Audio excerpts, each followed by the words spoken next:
తెలుగు వారి number 1 choice Telugu matrimony.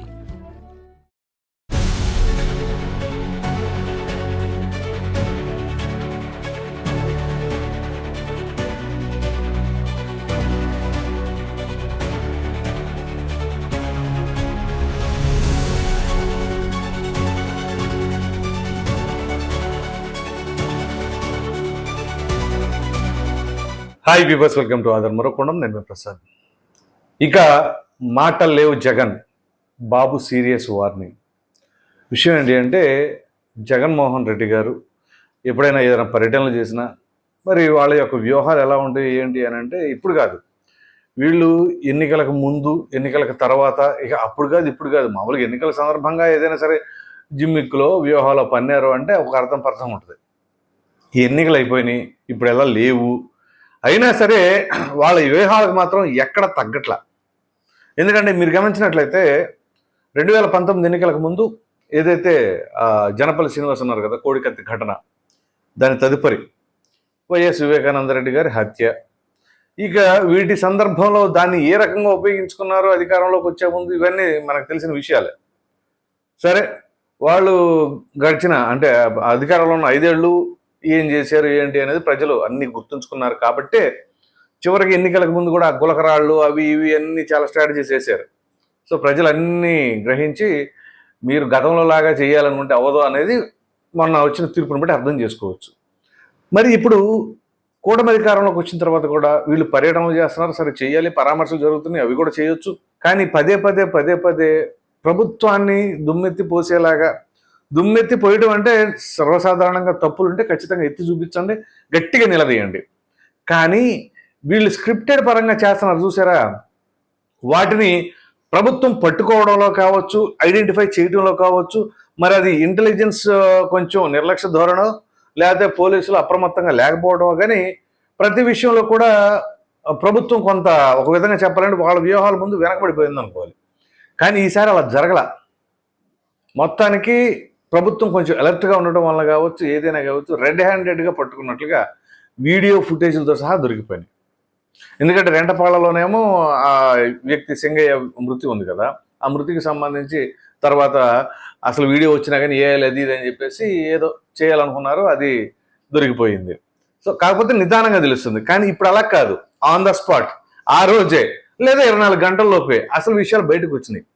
So ఇప్పుడు ఏదైతే ఆ డ్రోన్ ఫుటేజ్ కావచ్చు, ఆ ఫుటేజ్కి సంబంధించిన వ్యవహారం అంటే ట్రాక్టర్లు ఎక్కడి నుంచి వచ్చినాయి, ఆ మామిడికాయలు ఏం చేశారు ఏంటి, వైసీపీ నాయకులు ఏం చేశారు, కార్యకర్తలు ఏం చేశారు, మొత్తం ఎవిడెన్స్తో సహా దొరికిపోయింది. రెడ్ హ్యాండెడ్గా దొరికిపోయేసరికి ఒక విధంగా చెప్పాలి అంటే మొట్టమొదటిసారిగా అధికారులు అప్రమత్తంగా ఉన్నందుకు అభినందించాలి. ఎందుకంటే ఈ కుట్రలో ప్రజలకి తెలియాలి అది ఎవరు చేసినా, ఏం కుట్రలు చేసినా. ఇప్పుడు ఉదాహరణకి జగన్మోహన్ రెడ్డి గారు చెప్పినట్లుగా అక్కడ ఏమీ జరగలేదు, ప్రభుత్వంది తప్పు, ఏదైతే మద్దతు ధర ఇవ్వట్లేదు అని చెప్పేసి అని కర్ణాటకలో 16 రూపాయలు ఇస్తుంటే ఆంధ్రప్రదేశ్ ప్రభుత్వం 12 రూపాయలు ఇచ్చి చేతులు దులుపుకుంటుందని అన్నట్టు. సో ఇప్పుడు ఆ 16 రూపాయలు నిజంగా ఇస్తుందా కర్ణాటక ప్రభుత్వం అంటే, వాళ్ళు ఇస్తే మన దగ్గరికి వచ్చి అమ్ముకోవాలని ప్రయత్నిస్తారు అక్కడ రైతులు, కర్ణాటక రైతులు. సో అది కూడా మనం ఆల్రెడీ డిస్కస్ చేసుకున్నాం.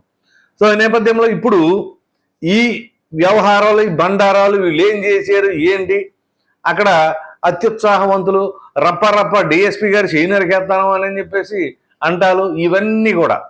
సో ఇప్పుడు ఆ డ్రోన్ ఫుటేజ్లు కావచ్చు, చివరికి ఏంటంటే వీళ్ళ కార్యకర్తలు ఏ రకంగా వ్యవహరిస్తారో చూసాం. సాక్షాత్తు జగన్మోహన్ రెడ్డి గారిని కూడా అతలాకుతలం చేసేసారు, అది వాళ్ళ యొక్క నైజం. సో జగన్మోహన్ రెడ్డి గారు కూడా పాప ఉబ్బిరి తప్పిరైపోయి ఏం చేయాలి అర్థం కాల.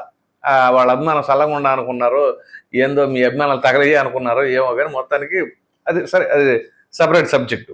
సో ఇప్పుడు వీళ్ళు వ్యూహాలు పనడం, ప్రభుత్వాన్ని టార్గెటెడ్గా చేస్తున్న విషయాన్ని ఈ ఏదైతే సదరు అధికారులు కావచ్చు, ఆ డ్రోన్ ఫుటేజ్ల ద్వారా మంత్రులు కూడా చాలా అలర్ట్గా ఉన్నారు. సో దీని తర్వాత ఇది సీఎం గారికి, చంద్రబాబు నాయుడు గారికి చక్కగా విజువల్స్ వేసి చూపించారు ఏమేమి జరిగింది ఏంటి, ఎవరు ఇంటెలిజెన్స్ అధికారులు. అది చూసిన తర్వాత చంద్రబాబు నాయుడు గారు అవాక్కయ్యారు. ఓరి నాయన, వీళ్ళు ఈ రకమైన స్కెచ్లు వేస్తున్నారా, సరే ఇట్లా కాదు, ఇప్పుడు దాకా ఏదో చూపిస్తున్నట్టు పోయామన్నట్టుగా ఉంది. ఆయన సీరియస్గానే గట్టిగా రియాక్ట్ అయ్యారు. ఏదో సినిమాలో ఉంది చూసారా, ఇక మాటలు లేవు, మాట్లాడుకోవడాలు లేవు అన్నట్లుగానే ఇప్పుడు మాటలు లేవు ఇక అని చెప్పేసి చంద్రబాబు గారు ఓన్లీ యాక్షన్స్ అట. ఎక్కడ ఏమి జరిగినా కానీ ఇమ్మీడియట్గా రియాక్షన్ ఉంటుంది. సో కాబట్టి ఇట్లాంటి మీరు కావాలంటే ప్రభుత్వం నిలదీయాలంటే బోలెడన్ని ఉన్నాయి అడగాలంటే, వాటిపైన నిలదీయండి. లేని వాటిని తీసుకొచ్చి కొత్తగా క్రియేట్ చేసేసి చేద్దాం అనుకుంటే తప్పదు. ఎందుకంటే అక్కడ మామిడికాయ రైతులకు సంబంధించి మీరు వాళ్ళ పరామర్శకు వెళ్ళారా, వాళ్ళని ఏడిపిస్తానికి వెళ్ళారా, చివరికి వాళ్ళే లబోదీపమంటున్నారు. అసలు ఎవరైనా ఇప్పుడు పరామర్శకు వెళ్ళినప్పుడు ఏం చేయాలి, రైతులకు మద్దతుగా నిలబడాలంటే మామిడికాయలు తొక్కేయాలంటే వాళ్ళ మామిడికాయలని.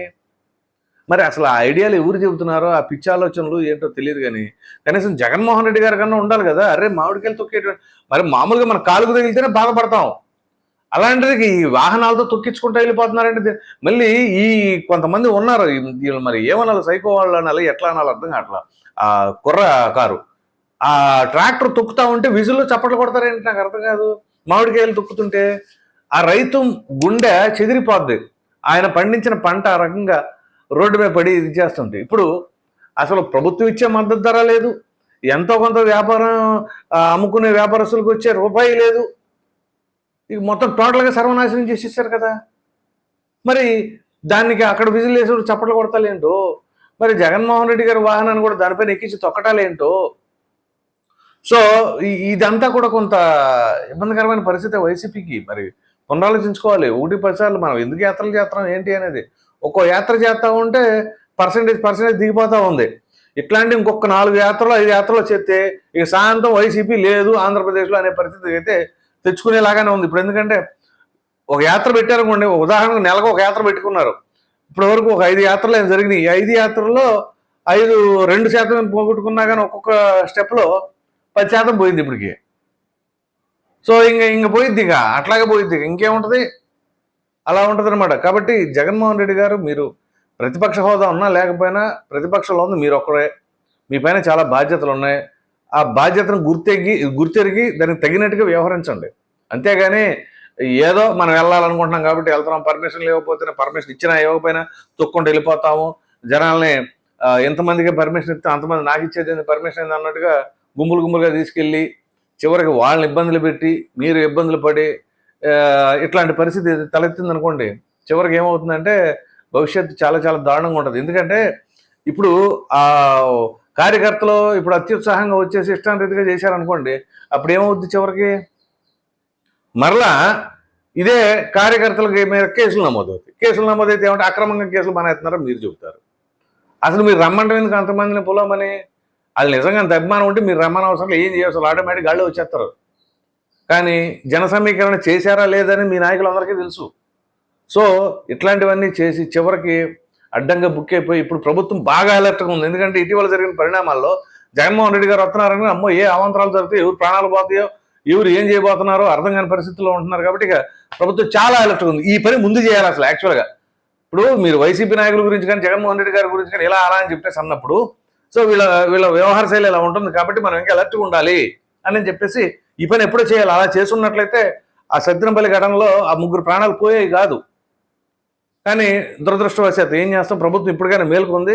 ఇక నుంచి ప్రతి ఒక్క విషయాన్ని కూడా సూక్ష్మంగా గమనించి ఎక్కడికక్కడ ఎండగట్టండి. ఎవరు తప్పులు చేసినా అట్ ద సేమ్ టైం ఎవరైనా సరే ఈ యాంటీ సోషల్ ఎలిమెంట్స్ వాటిని ఎంటర్టైన్ చేసేలాగా డైలాగులు చెప్పడాలు కార్యకలాపాలు చేశారనుకోండి, ఏ ఒక్కరిని కూడా ఉపేక్షించమాకండి.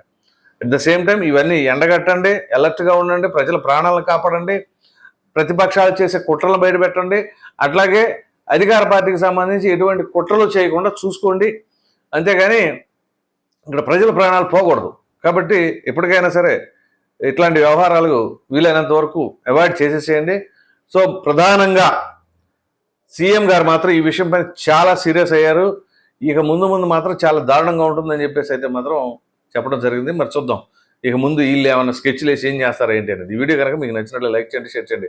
అదేవిధంగా ఇక మాటలు లేవు జగన్, ఇక చూసుకో సీరియస్ అనే ఏదైతే ఇప్పుడు బాబు గారు అన్నారు దానిపైన మీ అభిప్రాయం కామెంట్ సెక్షన్లో తప్పకుండా తెలియచేయండి. Thank you.